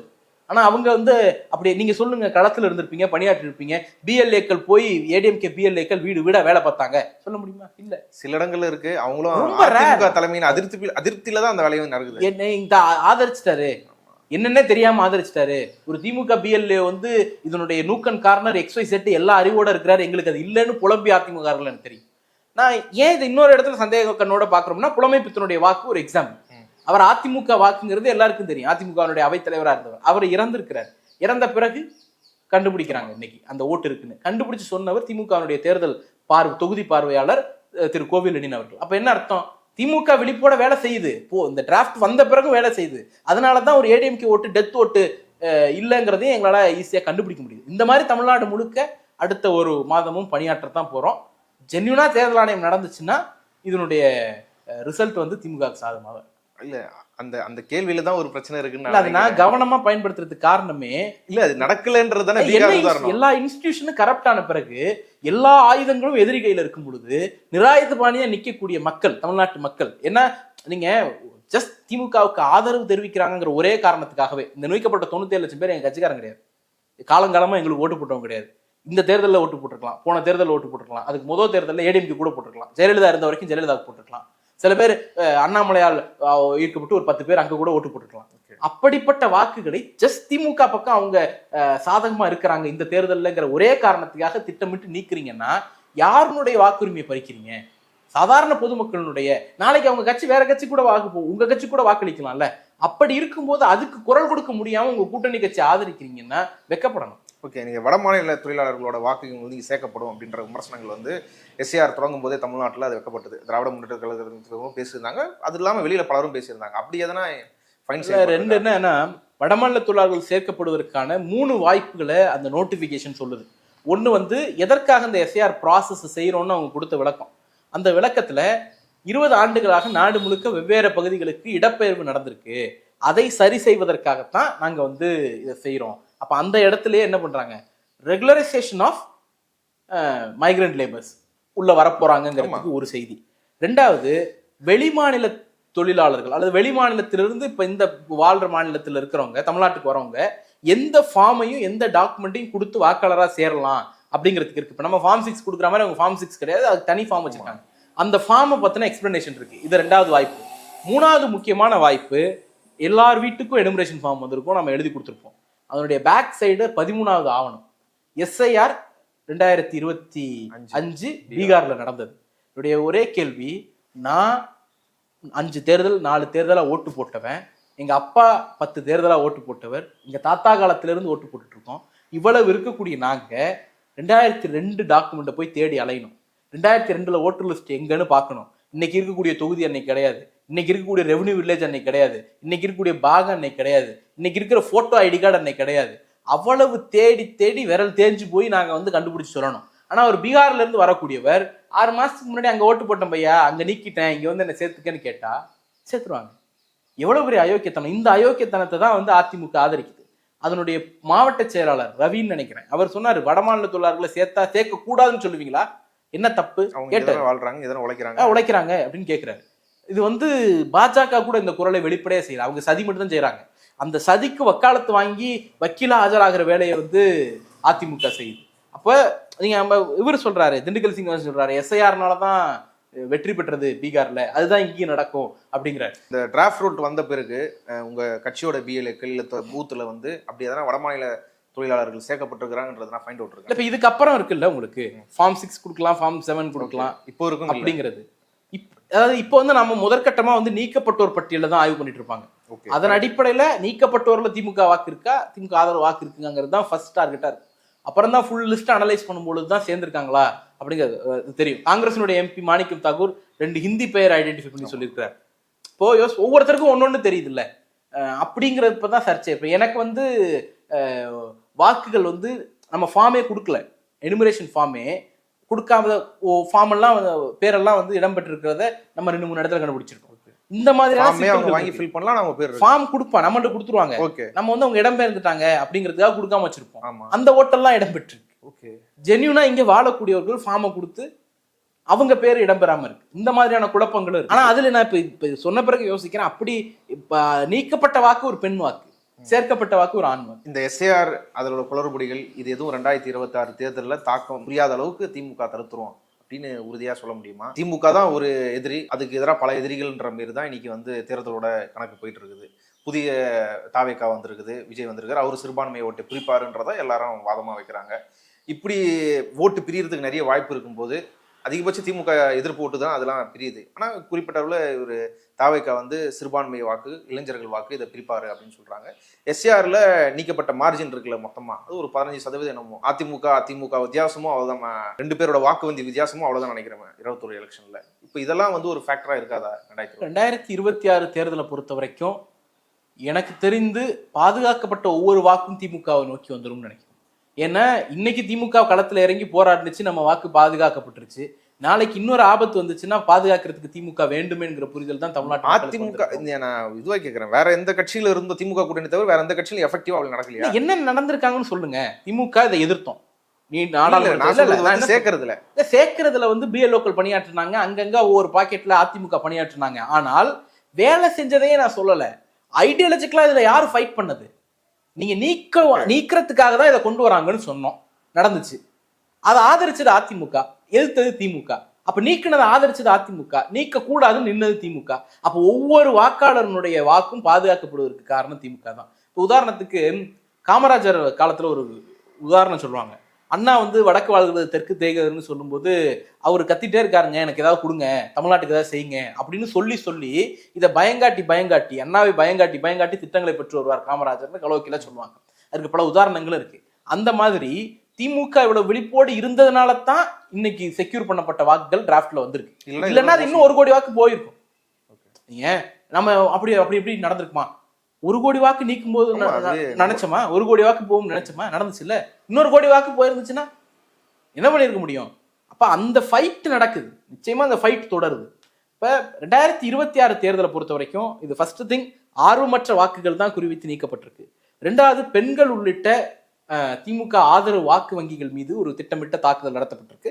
இஸ்லாமிய சிறுபான்மையினர், தலித் பழங்குடியினர் மற்றும் பிற்படுத்தப்பட்டோருக்கு என்ன மாதிரியான எஃபெக்ட் இருந்திருக்குங்கிறத நம்ம பேரை வச்சோ அல்லது ஜெண்டரை வச்சோ கண்டுபிடிக்க முடியாது. அது இன்னும் டீட்டெயில்டா அனலைஸ் பண்ணும்பொழுது ஒவ்வொரு பூத்துலையும் தெரியும். பட் ஓவராலா டார்கெட் பண்ணியிருக்கிறாங்க. அடுத்த 30 நாள் வந்து எதிர்த்து சண்டை செய்ய வேண்டிய நாட்கள். அந்த சண்டை மூலமா ஜெயிப்போம் நம்புறோம். இவ்வளவு நேரம் இந்த செய்தி குறித்து விரிவாக உங்க கருத்துக்களை பகிர்ந்து கொண்டதுக்கு நன்றி.